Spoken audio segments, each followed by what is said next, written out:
Genesis chapter 22, 1 through 18. So, the first thing that we're going to notice, we need to find out what the cultural context was, back in, 4,000 years ago, during the time of Abraham. So, it turns out that we have numerous references to human sacrifices in the ancient Middle East during the time of Abraham and even afterward. So apparently, sacrificing one's own children was a common practice of the ancient Canaanite culture within which Abraham basically lived. Now, it was a way of showing the highest possible devotion to the local gods, such as Molech or Baal, in return, basically, for invoking the favor of their god for success, wealth, health, and especially in emergency situations. So, for example, an account of the king of the Moabites sacrificing his son on the city wall during a siege when the city was in danger of falling to its enemies. The sacrifice of a child basically was the greatest possible sacrifice a person could make. So, when God asked Abraham to offer Isaac, it was something that would have been basically normal to the culture of his time. And here you can see the Moabite stone, or also the Mesha stela, or stele as they say. The stele supports the biblical account of the events during Joram's reign of Israel. 2 Kings chapter 3 describes the king of Moab offering his son as a sacrifice, after which great wrath came upon Israel. So there is some evidence here in this Moabite stone or graph that you want to call.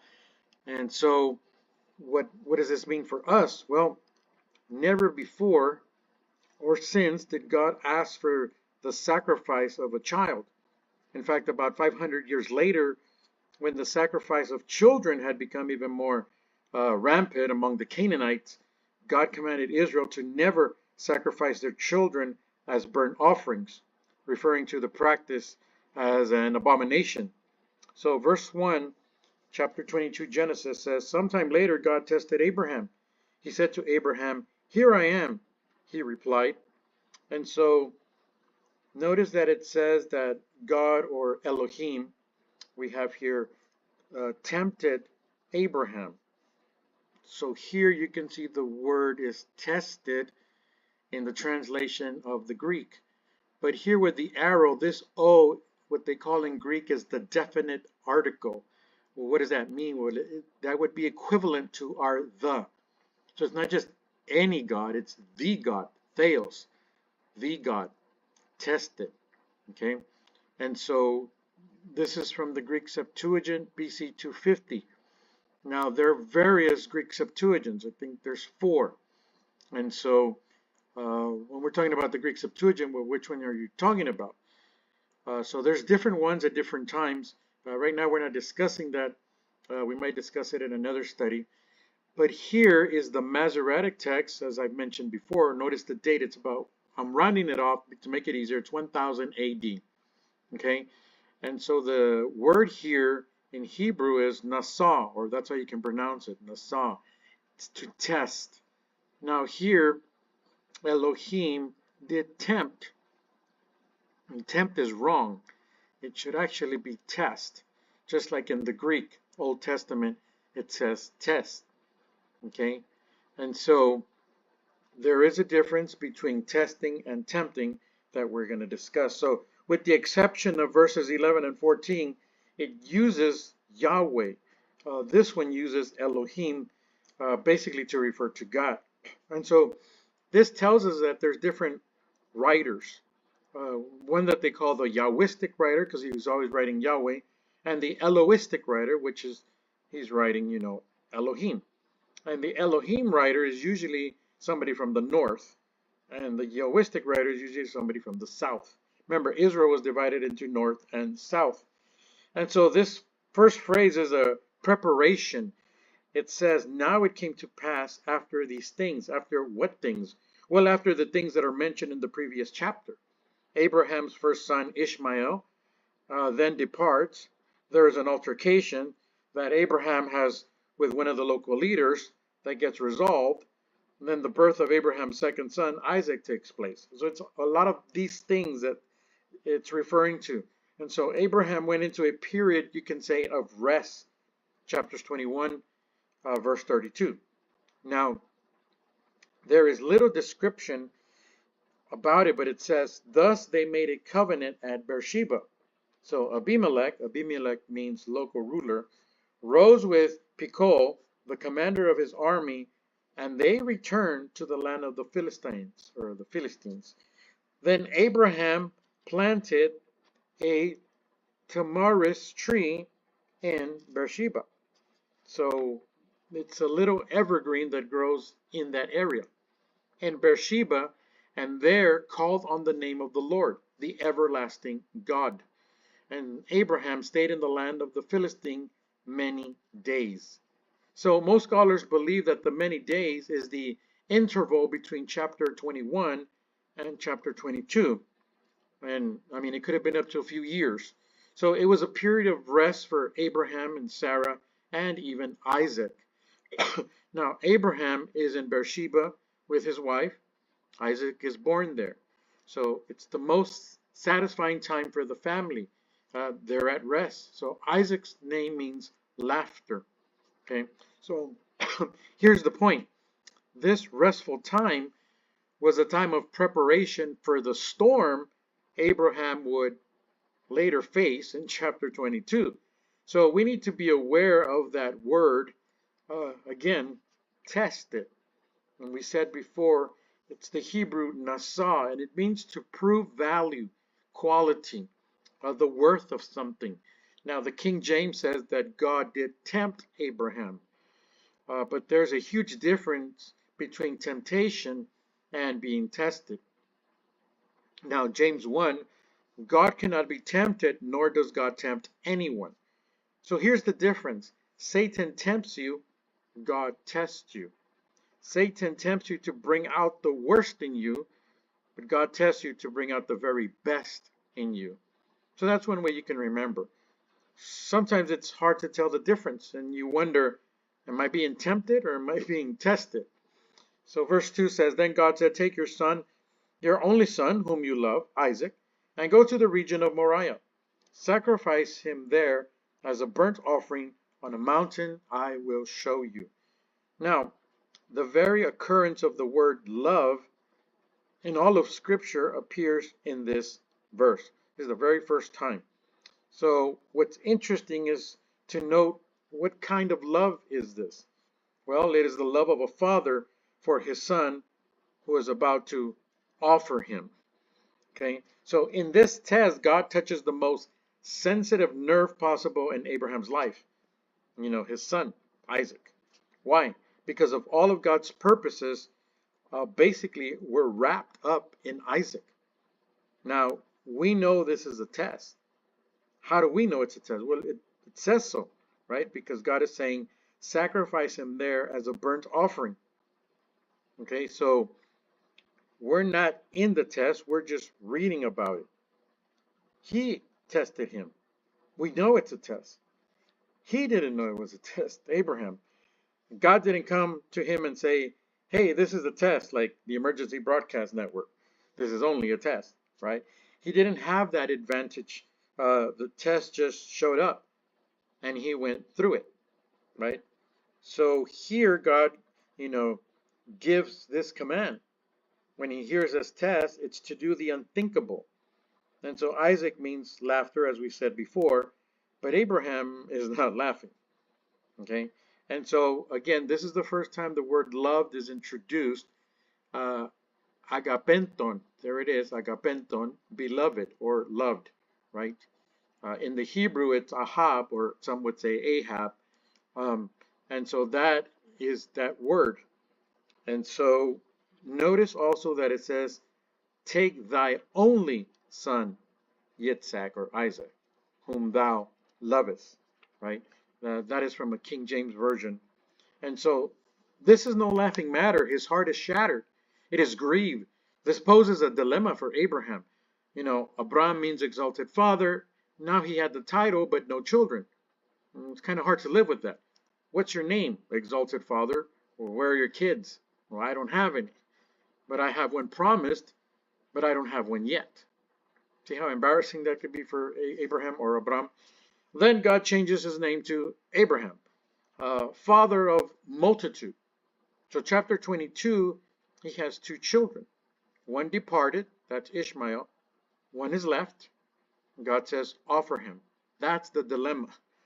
Okay, now notice here that in the story, God said, take your son, your only son. Now, why would he say your only son if he has two sons, Isaac and Ishmael? Well, that word in Hebrew is Yahid, and Yahid is numeric. But there's another word that means one, and that is Echad. But that's not like a single one, it is a unified. It's compound unity. I have this in another study, right, where compound unity, like a cluster of grapes, right? I have one cluster, but there are many grapes in that cluster. So in the Shema, the Deuteronomy 6:4 is called the Shema, or Hear. Hear, O Israel, the Lord our God is one. The Hebrew word for one is Echad, compound unity, not Yahid. Yahid means absolutely one. So yes, Abram has two sons, Isaac and Ishmael. But God is saying, take your only son. Why is he the only son? Well, because he's the only son of the promise. The promise comes through Isaac, not Ishmael. Now, a Muslim would argue that and say the promise was through Ishmael. And so here you can see Abram, right? Exalted father, and then Abraham, father of nations. Sarai, which means princess, and Sarah, which could mean now mother of nations, right? And so the Lord God added in his heart essence to them. For example, he breathed his spirit into them. And now you have that ha there, Abraham, Sarah, right? And so um, neither in the Greek or in the Hebrew does the text have the word sacrifice. So that's already wrong in the King James or any Bible that says the word sacrifice. The actual word is offer. And there it is, ananegeki. Ananegeki, and that comes from a root word, aneko, which means to reach up to, which comes from another word, anafero, to bring or to carry up.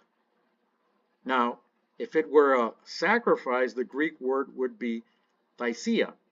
Okay, that's more of a sacrifice than an offering, but obviously you sacrifice for an offering. Now in Hebrew, that would be aliyah, which means to rise, to ascend, to go up. If it would have been sacrifice, it would have been the word zavak, and that's not the word being used. The word being used is right here, 5927, right? 5927, Allah, to ascend, right? To ascend, offer. There's the number 5927. You click it, and there it is. Allah, not Allah like Muslim Allah, but Allah. Just depends how you say it. Okay, so again, anafero, because ana means up, or fero means to bring, to carry. So properly bring up to the goal endpoint. Okay, and so here, again, it would have been that word zabak, sacrifice, but that's not the word that's being used. Now, the word Holocaust comes from the Greek holocauston, a translation of the Hebrew word olah, meaning a burnt sacrifice offered whole to God. In other words, kausto means burnt, and holo means ola, meaning complete.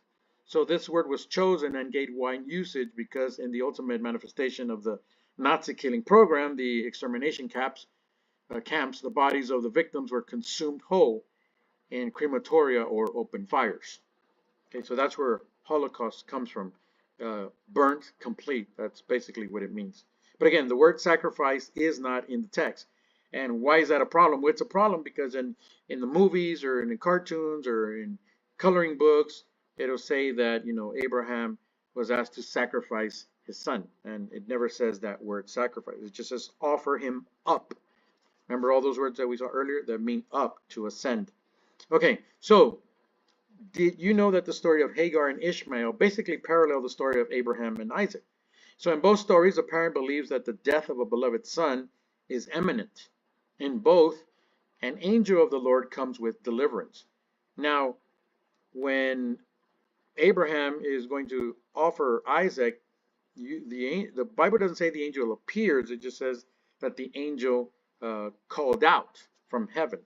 Now, heaven here can mean, high up, not necessarily, or a high place, not necessarily, in the heavenlies, so to speak. Obviously, we know there's three layers of the heavenly realms, and so the angel does appear to um, Hagar in the wilderness when Ishmael is sick and he's thirsty and he's dying.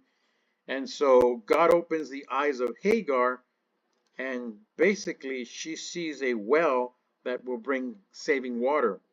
While Abraham lifts up his eyes and sees a ram that will replace Isaac as the burnt offering. Now, these parallels point to the plot of a larger story. So God is making Abraham experience what Hagar experienced. God himself will spare both beloved sons, bringing home the point that although Isaac is the son of promise and Abraham is specifically chosen, God is the God of all. Remember, he does bless Ishmael. Kings and queens are going to come out of Ishmael. So God hears the cry of Ishmael and he acts. And likewise, he sends his angel to keep Abraham from killing Isaac. So God will see Hagar and reveal himself as a defender of the alien or the oppressed or the orphan or even the widows. So just as he will hear the cry of Sarah and give her a child of promise. And so the pattern that emerges is that God is universal in both his justice and his mercy. Now, justice because we reap what we sow, and mercy because God cares both for the child of the slave woman and the child of the promise. So in context, this story does not depict a cruel and unpredictable God, but a God of justice and mercy who cares for all. To make matters even more complicated, it was specifically through this child Isaac that God promised he would bless all the nations of the world. And so the dilemma is heightened. And so God tells Abraham to offer his son Isaac as a burnt offering. And so burnt offerings were one of the five major cult sacrifices, practiced by Israel. And so I like this slide. I found it online. And the Jewish reader would know that burnt offerings were made for atonement. Now, the technical term burnt offering is repeated 5 times in Genesis 22 to emphasize the importance of atonement in this story. And so, do you remember how old Sarah was when she had that baby Isaac? 90. A 90-year-old woman having a baby. Abraham's like 100. She gets pregnant. So Abraham is thinking, why bother with that miracle if only to kill him now? See? You got to get into Abraham's mind. So it seems like God is unraveling everything he went to great lengths to accomplish. But it's a test.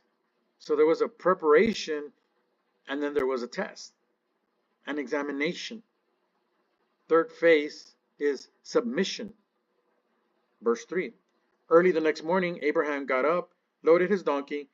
He took with him 2 of his servants and his son Isaac. When he had cut enough wood for the burnt offering, he set out for the place God had told him about. Abraham's rising early in the morning demonstrates his determination to carry out God's commandment. He doesn't hesitate or drag his feet or complain or beg. He's been given this order. And Abraham, from what we can see here, is he's an obedient servant. Now, what animal is mentioned? Well, the donkey. And so, like the Jesus story.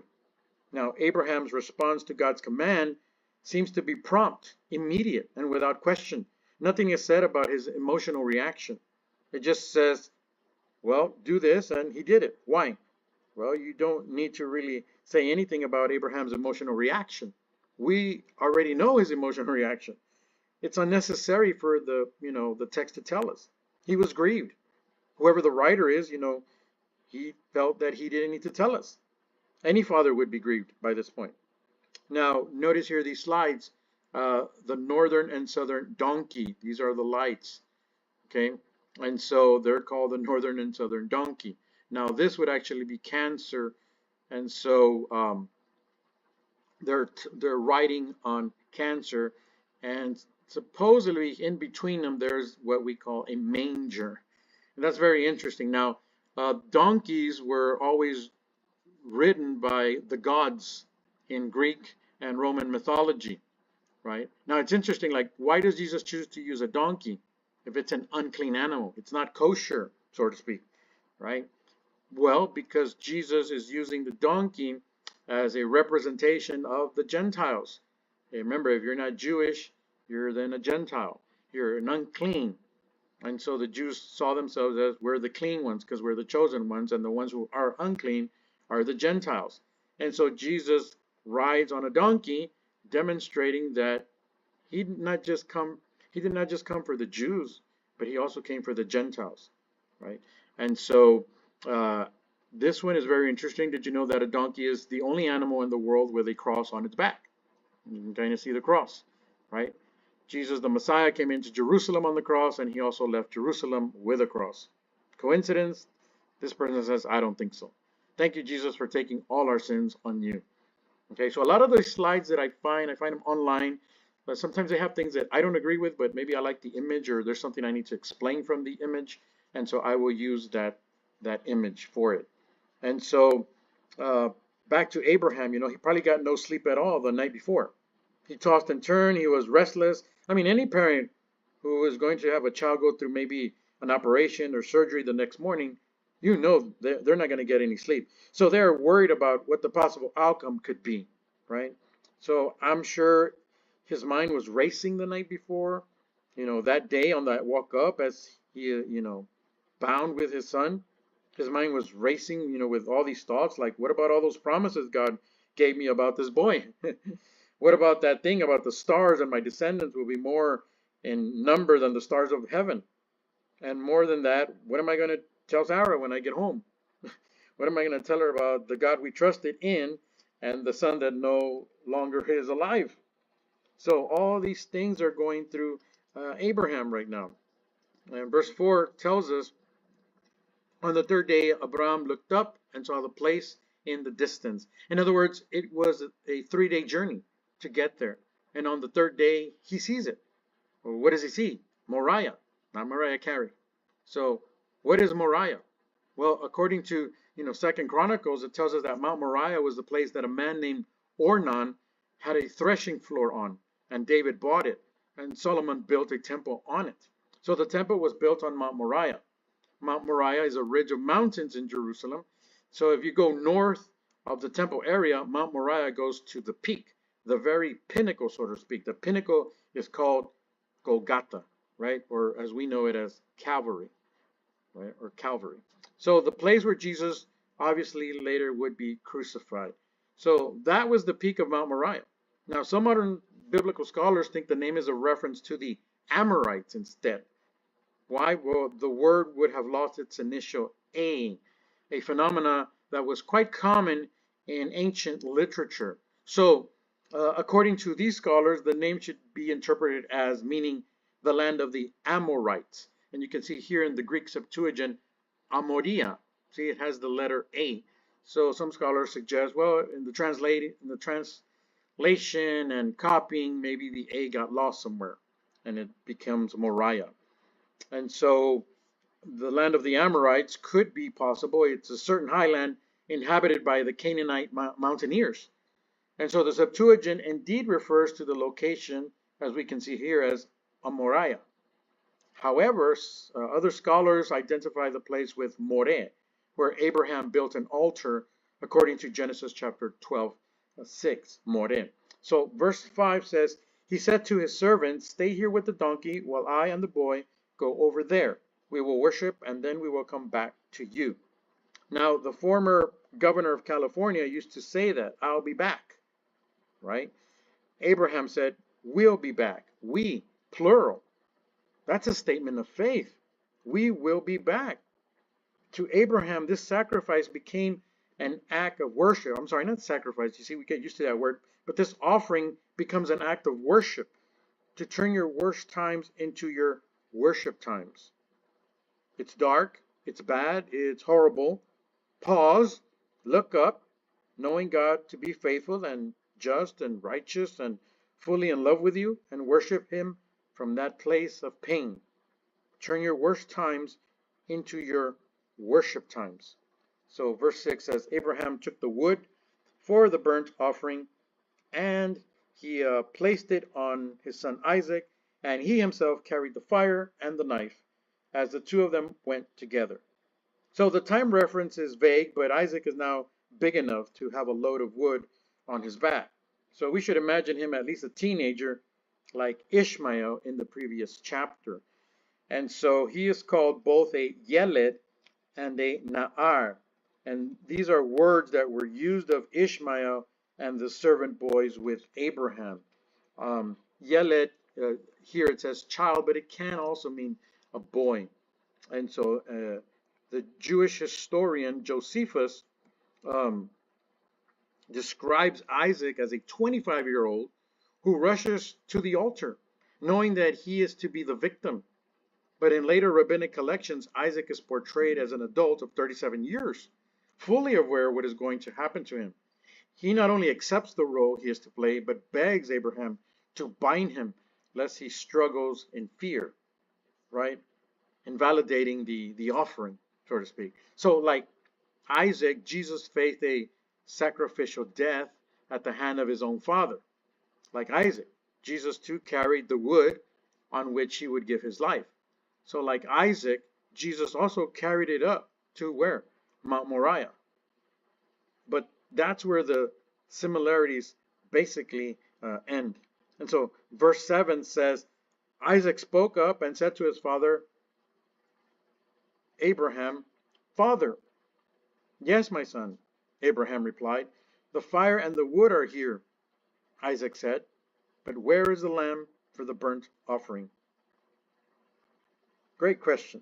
It seemed odd that Abraham would bring firewood from home on this 3-day journey. Now Isaac asked why they have no lamb for the burnt offering.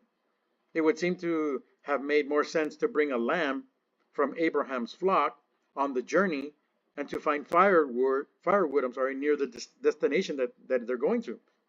A lamb intended for God needs to be a fine specimen, right? It cannot have a defect.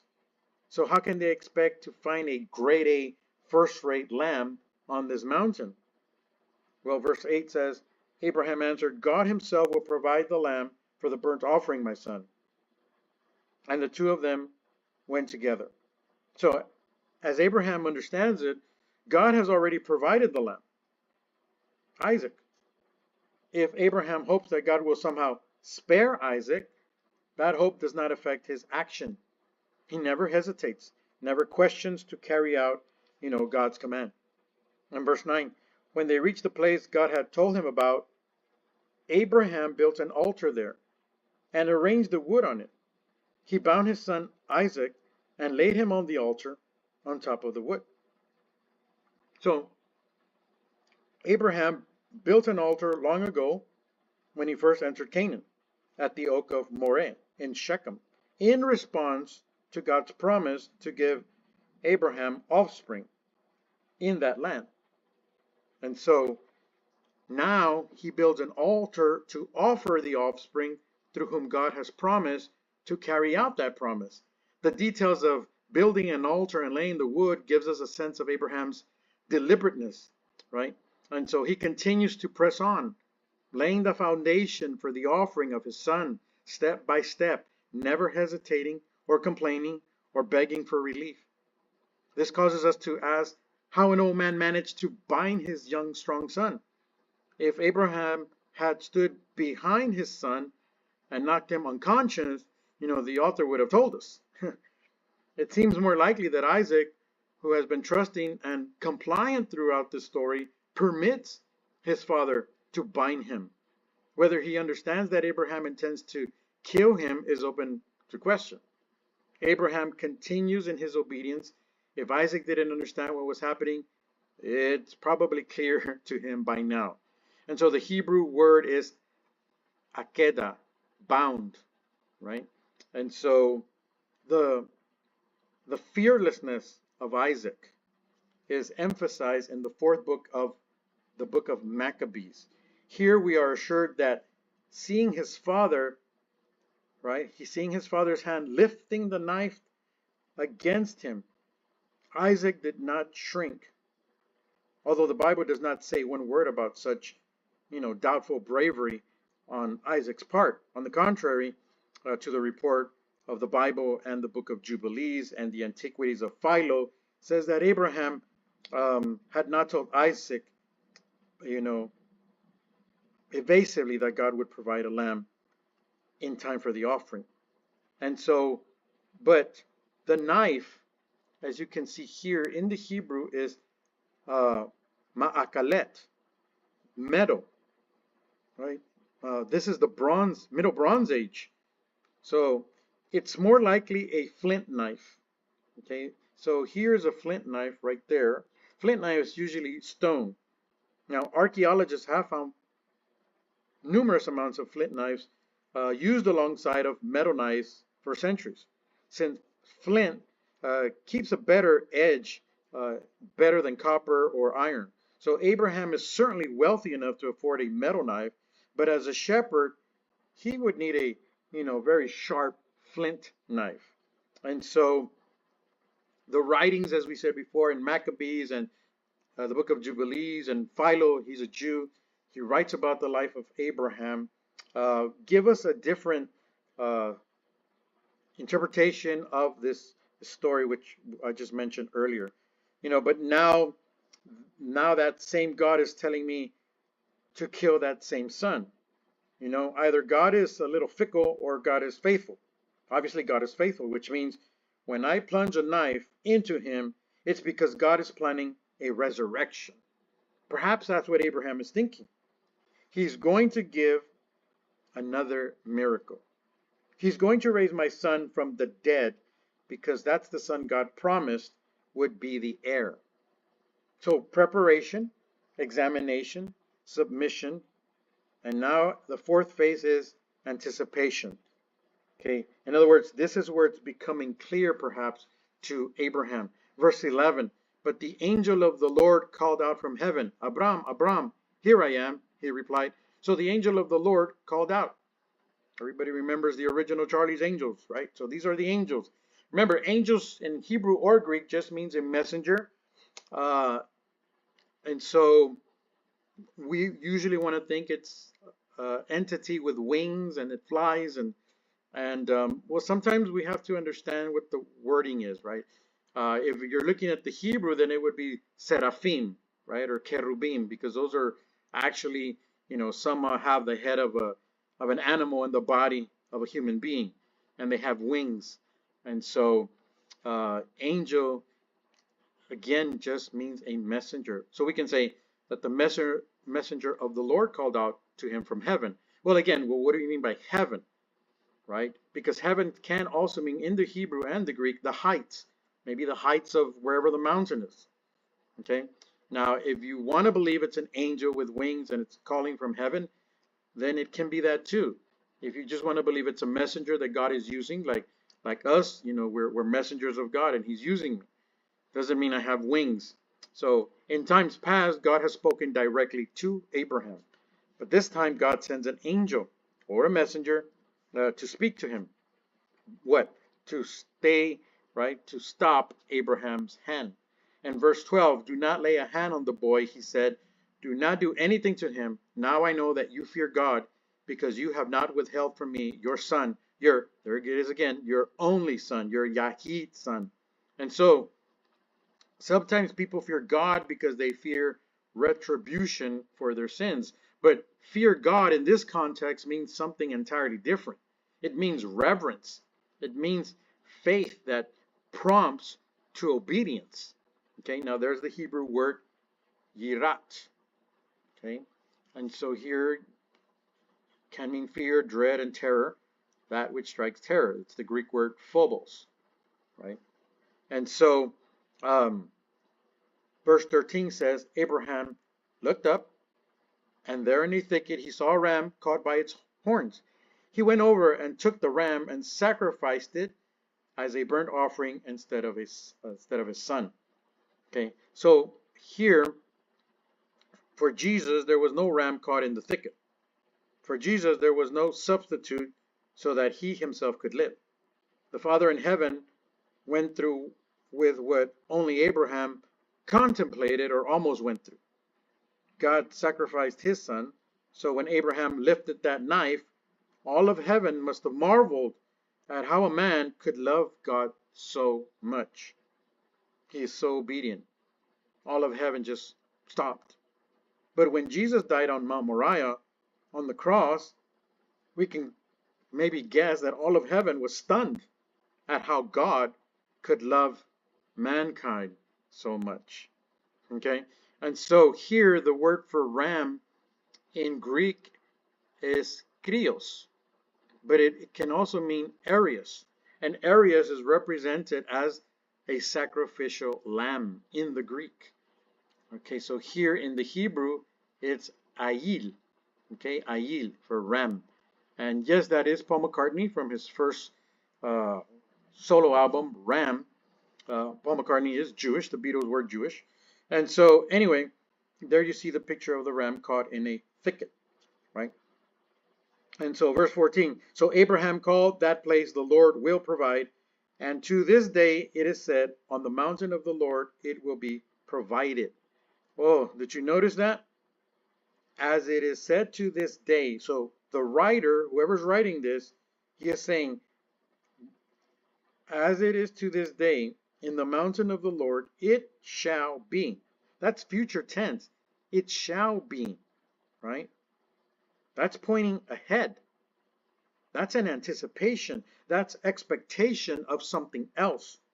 In the mountain of the Lord, here we go again, it shall be provided. It doesn't say, the writer didn't say, on the mountain of the Lord, it was provided. The ram. Wasn't a ram provided? Yeah, but that's not what this text is saying. It's saying it shall be provided. Future tense.